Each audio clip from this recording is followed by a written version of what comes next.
నువ్వు నన్ను ఇష్టపడుతున్నావు కదా, నన్ను ప్రేమిస్తున్నావు కదా, పెళ్లి చేసుకోవాలనుకుంటున్నావు కదా. ప్రేమించడానికి వన్ సైడ్ లవ్ ఉంటే చాలు, కానీ పెళ్లి చేసుకోవడానికి రెండు వైపులా ప్రేమ ఉండాలి, రెండు మనసులు కలవాలి. పెళ్లిళ్ళు చేసుకునే వాళ్ళందరూ రెండు వైపులా ప్రేమ ఉండే చేసుకుంటున్నారా? రెండు మనసులు కలిసే చేసుకుంటున్నారా?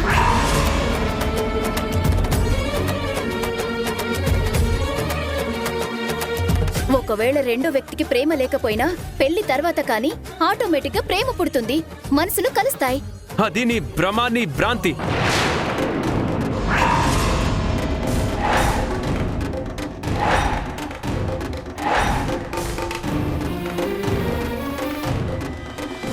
నాకు ఇక్కడ నువ్వు లేవు. అయినా సరే నీ మెడలో తాళి కట్టమంటే ఇప్పుడే కడతాను. రే గౌతమ్, ఏంట్రా ఇది? అలా ఎలా కడతావు? ఏముంది బాబాయ్, చేతిలో ఒక తాళి పట్టుంది. తాళి కట్టించుకోవాలనుకుంటున్న అమ్మాయి ఎదురుగా ఉంది. ఇంకా వెయ్యాల్సింది 3 ముళ్ళే కదా, టక టక 3 ముళ్ళు వేయచ్చు. ఏముంది అందులో?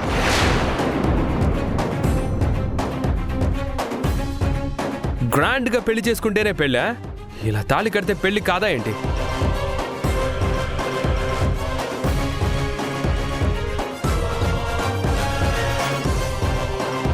మాట్లాడు ప్రియాంక, నువ్వు తాళి కట్టమంటే కడతాను, కానీ నువ్వైతే నా మనసులో లేవు.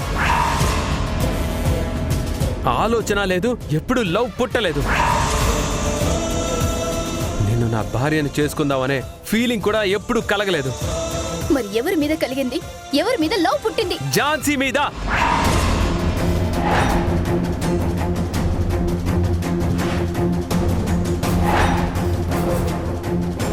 నా హృదయంలో, నా నరనరాల్లో ఝాన్సీ మీద ప్రేమ ఉంది. నా ప్రతి ఉచ్ఛ్వాస నిశ్వాసంలో ఆ ప్రేమ ఊపిరి పోసుకుంటుంది.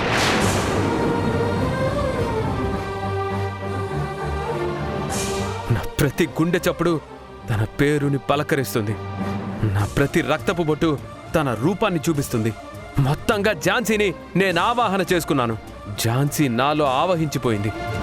నెర్రెలు కొట్టిన నేలలో నీళ్ళింకిపోయినట్లు ఝాన్సీ నాలో అణువణువున ఇంకిపోయింది. ఇప్పుడు నాలో నేను మాత్రమే కాదు, ఝాన్సీ కూడా ఉంది.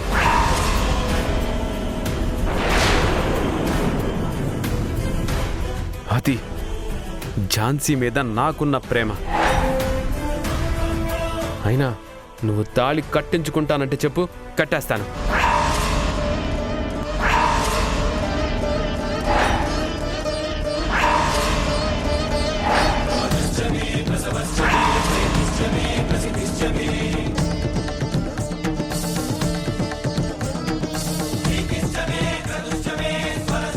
చెప్పు, కట్టమంటావా?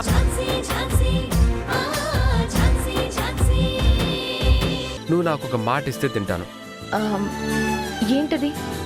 ముందేంటో చెప్పండి, తర్వాత ఇవ్వాలో లేదో ఆలోచిస్తాను. అలా కుదరదు, ముందు మాట ఇస్తానంటేనే తింటాను. అబ్బా గౌతమ్ గారు, ప్లీజ్ మొండికేయకుండా ముందు విషయం ఏంటో చెప్పండి.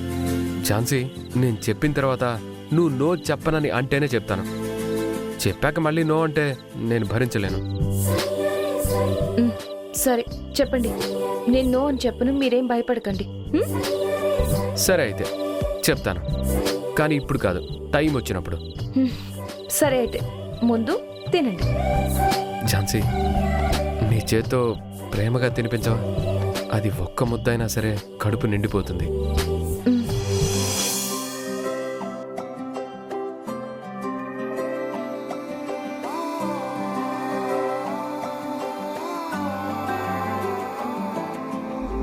కన్నుల్లోనే ఉన్నావులే, కళ్ళల్లో నువ్వేనులే, నీతో నిండే నా రోజులే, నువ్వే లేవో ఏం తోచదే.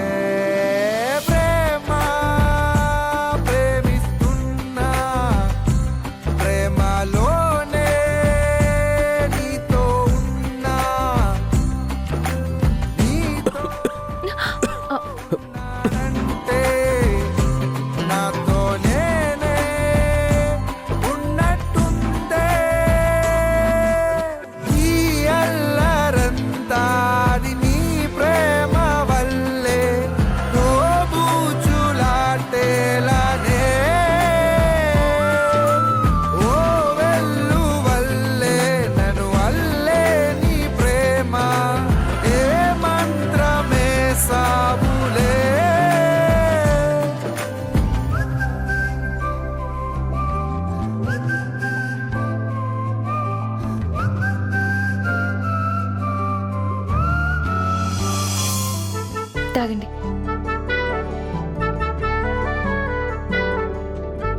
సరే గౌతమ్ గారు, నేను ఇక వెళ్తాను.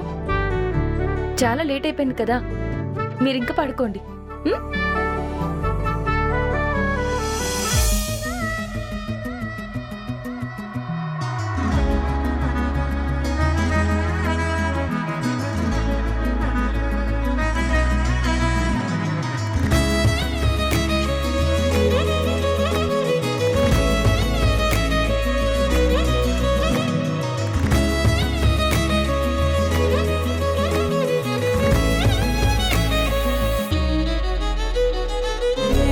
ఏమవుతున్నదో నా గుండెలో ఉండుండి ఝాన్సీ, నువ్వు ఇప్పుడు నాకు అన్నం తినిపించావు కదా, నాకింక నిద్ర రాదు. అదేంటి? అదంతే. మరి నిద్ర రావాలంటే ఏం చేయాలి? నచ్చింది చాలా నా పక్కనే కూర్చొని జో కొట్టాలి. అది కుదరకపోతే టాబ్లెట్ వేసుకోవాలి. ఎలా ఏ టాబ్లెట్?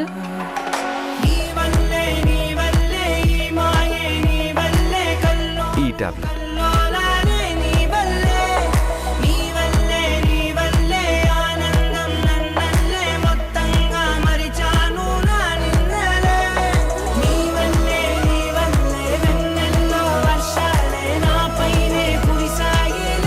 గౌతమ్ గారు ప్లీజ్ నన్ను వదలండి, నేను వెళ్ళాలి.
ప్రియాంక ఝాన్సీని కోర్టుకు రాకుండా చేస్తానని చెప్పి ఇంతవరకు ఎలాంటి ఇన్ఫర్మేషన్ ఇవ్వలేదు.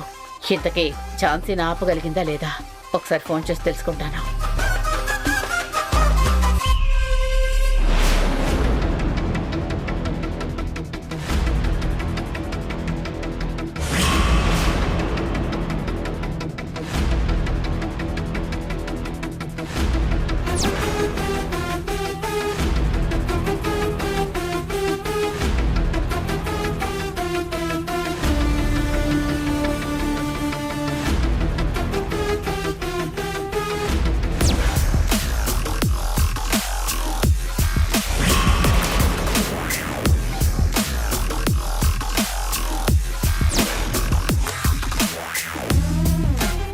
ఏంటి నన్ను ఇక్కడ చూస్తుంటే షాకింగ్ గా ఉందా మేడం? నన్ను కోర్టుకి రాకుండా మీరు ఆ రవిచంద్ర అడ్డుకోవాలని చూస్తున్నారంటే మీ ఓటమి మీకు కనిపిస్తుందని నాకు అర్థమైపోయింది. అందుకే నన్ను రాకుండా చెయ్యాలనుకున్నారు. కానీ మీ ఆటలు సాగవు. మీరు దుర్గేష్ని కాపాడలేరు. ఝాన్సీ, అది నువ్వనుకుంటే సరిపోదు. ఎందుకంటే ఈరోజు కోర్టులో మన ఇద్దరికీ జరగబోయేది వాదన కాదు, యుద్ధం. నాకు మామూలుగానే నీ మీద గెలవడం అంటే చాలా ఇష్టం.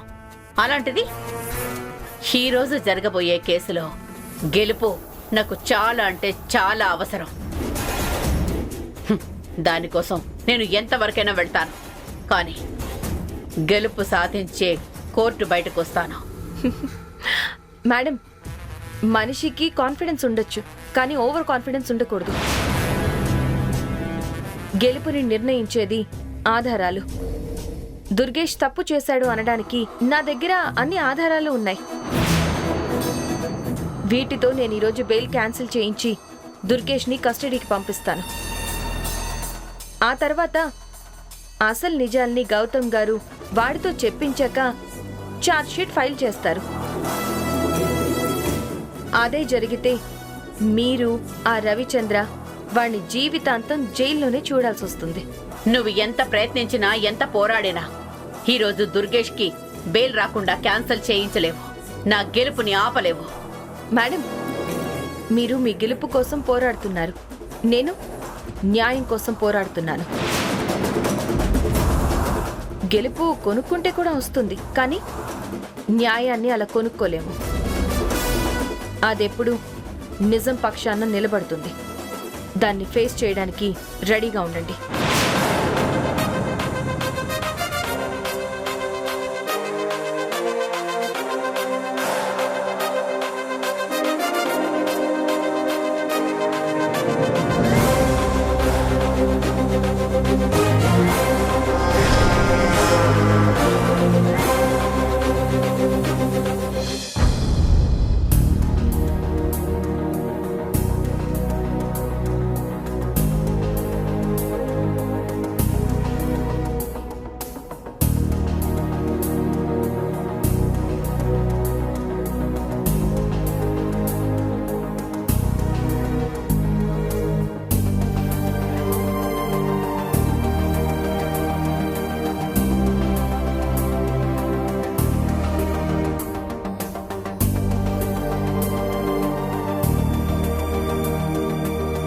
ఝాన్సీ గారు, ప్రాసిక్యూషన్ లాయర్ మీరే కదా?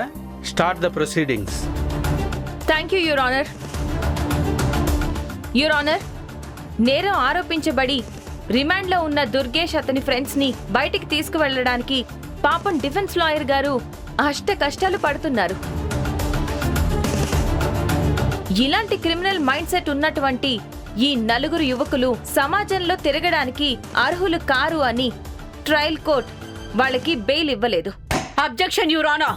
Objection over ruled. మృణాలిని గారు, ఝాన్సీ గారిని పూర్తిగా చెప్పనివ్వండి.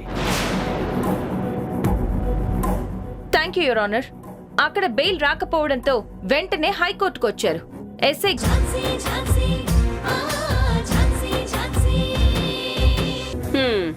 యువర్ ఆనర్, ఈ అమ్మాయి చెప్తుందంతా అబద్ధం. ఇంట్లో నుంచి అలిగి వెళ్లిపోయిన అమ్మాయి ఎవరినో చూసి నా క్లయింట్స్ అనుకొని అపోహపడైనా ఉండాలి, లేదా వాళ్ళ బాబాయ్ పిన్ని చెప్పిన మాటలు వినైనా వీళ్ళే అని చెప్పుండాలి. లేదు, నేను నిజంగా చెప్తున్నాను. వీళ్ళ రోజు ఆ అక్కలిద్దరిని బలవంతంగా తీసుకెళ్లడం. Shut up! ఇంట్లో నుంచి మీరే అలిగి వెళ్లిపోయాను అంటున్నారు. ఆ టైంలో మీరు చూసింది వీళ్ళనే అని ఇంత కాన్ఫిడెంట్ గా ఎలా చెప్పగలుగుతున్నావు? నువ్వు అబద్ధం ఆడుతున్నావు. నీతో అబద్ధం చెప్పిస్తున్నారు. ఒప్పుకో, అబద్ధం చెప్తున్నావు. ఒప్పుకో. మృణాలిని గారు, behave your self. Your honour, Mrinalini గారు సాక్షిని భయపెట్టాలని చూస్తున్నారు. ఒక చిన్న పిల్లతో ఇలాగేనా ప్రవర్తించేది? మృణాలిని గారు, మీరు సాక్షి మైనర్ అన్న విషయం గుర్తుంచుకోండి. తనని ప్రశ్నలు అడగండి, కానీ ఆమెను భయపెట్టేలా లేదా ఒత్తిడికి గురి చేసే విధంగా మాట్లాడకండి. Sorry your honour.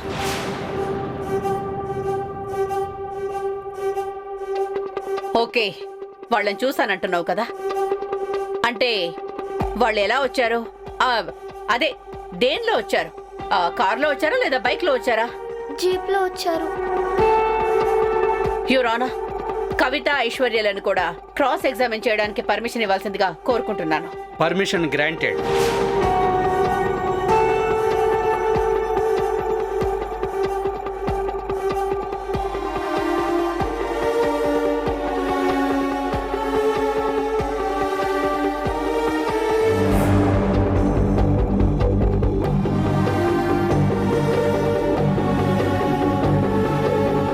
నిజమేనా? మిమ్మల్ని తీసుకెళ్ళింది జీప్ లోనేనా? అవును మేడం. అతను మిమ్మల్ని తీసుకెళ్తున్నప్పుడు ఏ కలర్ డ్రెస్ వేసుకున్నాడు?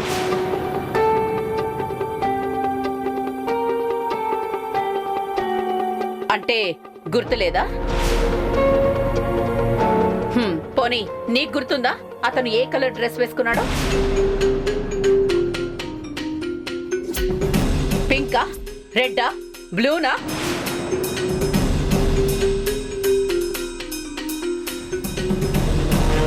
గుర్తొచ్చింది, బ్లాక్ కలర్ డ్రెస్ వేసుకున్నాడు. వావ్, సూపర్ యువరానా! అంత చీకట్లో కూడా బ్లాక్ కలర్ డ్రెస్ అని స్పష్టంగా చెప్తోంది. బాధితుల జ్ఞాపకాల్లో లేని విషయం ఈ సాక్షి జ్ఞాపకాల్లో ఎలా ఉంటుంది?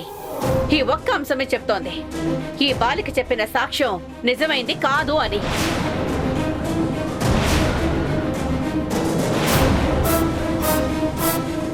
తనతో కావాలనే అలా చెప్పించారన్న విషయం స్పష్టంగా నిర్ధారణ అవుతోంది.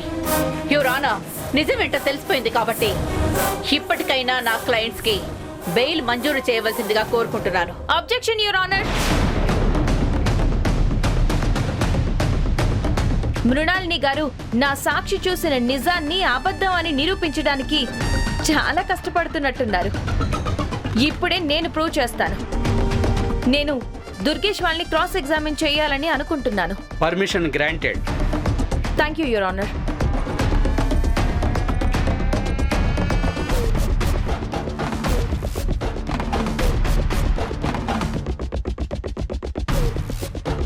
నేనెవరిని? మాకు అపోజిషన్ గా వాదించే లాయర్వి. ఓ అవునా? నిజంగానే మీకు అపోజిషన్ గా వాదిస్తున్నానా? అవును. అయితే నా పేరేంటి? This is irrelevant question your honour. Mrinalini గారు, మీరు ఆగండి, తనని ప్రూవ్ చేయనివ్వండి. యువర్ ఆనర్, వీళ్ళ కేసుకి సంబంధించి నేను ఇప్పటికీ 3 times బెయిల్ కి వ్యతిరేకంగా వాదించాను. అలాంటిది ఇప్పటి వరకు ఇతనికి నా పేరు తెలీదు. 3 సార్లు ఆపోజిట్ గా వాదించే లాయర్ పేరు గుర్తు లేకపోవడం మరీ విడ్డూరం. Objection your honour. ఛాన్సీ, నీ పేరు గుర్తుంచుకోవాల్సినంత గొప్ప పేరేం కాదు కదా. ఎవరైనా తన తరపున వాదించే లాయర్ పేరు గుర్తుపెట్టుకుంటారు, కానీ మనకు ఆపోజిట్ గా వాదించే లాయర్ పేరు ఎందుకు గుర్తుపెట్టుకుంటారు? మృణాలిని గారు, నేను మీ దృష్టిలో గొప్ప లాయర్ని అవునో కాదో అందరికంటే మీకే ఎక్కువ తెలుసు. ఝాన్సీ గారు, మృణాలిని గారు, పర్సనల్ విషయాలు ప్రస్తావించకండి. కేసుకు సంబంధించిన టాపిక్ మాత్రం మాట్లాడండి. Sorry Sorry, your Your honour. Honor. సాధారణంగా తనపై దాడి చేసిన వ్యక్తి ముఖాన్ని గుర్తు పెట్టుకుంటారు, కానీ అతను ధరించిన దుస్తుల్ని కాదు. కారణం, నేరానికి గురవుతున్న బాధితులు భయాందోళనలో ఉంటారు. యువర్ ఆనర్,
బాబాయ్, బిర్యానీ సూపర్ గా ఉంది. అవునా? మరి ఇంకోటి చెప్పనా? వద్దులే బాబాయ్, కావాలంటే తిన్నాక అప్పుడు చూద్దాం. సరే, తిను.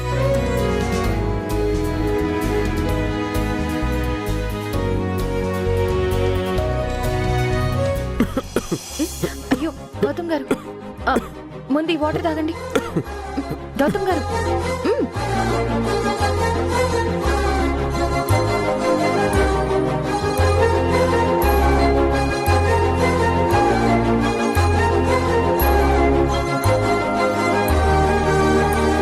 తాగమంటే అలా చూస్తున్నారేంటి? తాగండి. ఎందుకే ఝాన్సీ, నువ్వు పైకి నా మీద ఎంత అరిచినా కోపడినా నేను ఫీల్ అవ్వండి. ఎందుకంటే నువ్వేంటో నాకు బాగా తెలుసు కాబట్టి నాకేదైనా చిన్న ఇబ్బంది కలిగినా నీ ప్రాణం విలవిల్లాడిపోతుంది.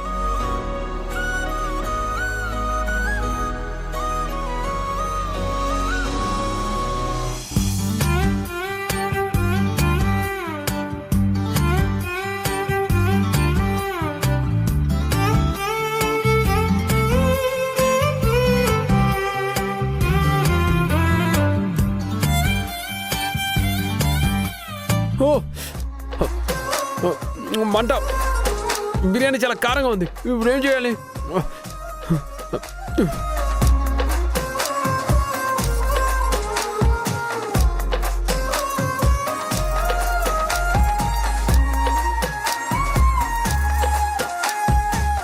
ఏంటి పెరుగన్నం ఇలా స్వీట్గా ఉంది? సాల్ట్కి బదులు షుగర్ ఏమైనా వేసాడా? లేదా నువ్వు తినడం వల్ల టేస్ట్ మారిపోయిందా? ఏదైనా నీ చేయి పడితే అది విషం అయినా సరే స్వీట్ అవ్వాల్సిందే. మీ వేషాలు ఆపుతారా? బిర్యానీలో నిజంగా అంత కారం ఉంటే మీకంటే చిన్నపిల్ల స్వీట్ ఎలా తింటుంది?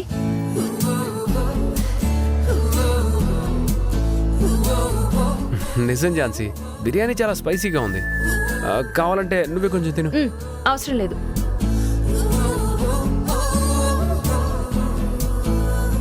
తీసుకో. తినండి.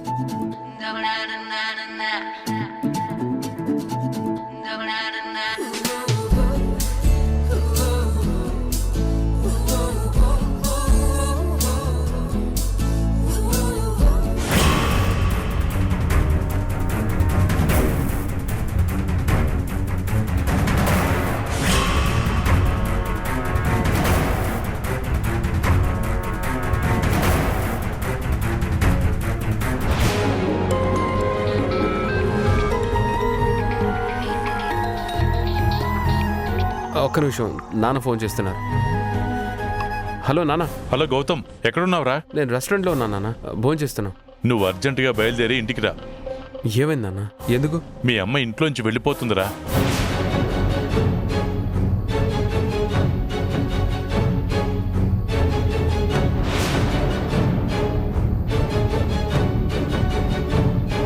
రే గౌతమ్, త్వరగా వచ్చేరా. లేట్ అయితే మీ అమ్మ ఎక్కడికి వెళ్ళిపోతుందో కూడా తెలీదు. ఆపడానికి ఎంత ట్రై చేస్తున్నా కూడా ఆగట్లేదురా. సరేనా, నేను ఇప్పుడే వచ్చేస్తున్నాను, మీరేం టెన్షన్ పడకండి. ఝాన్సీ, నేను అర్జెంట్గా ఇంటికి వెళ్ళాలి, మీరు క్యాబ్ బుక్ చేసుకుని వెళ్ళండి. ఏమైంది గౌతమ్ గారు, ఎందుకంత టెన్షన్గా ఉన్నారు? తర్వాత చెప్తాను, మీరు మాత్రం జాగ్రత్తగా వెళ్ళండి. Okay, bye.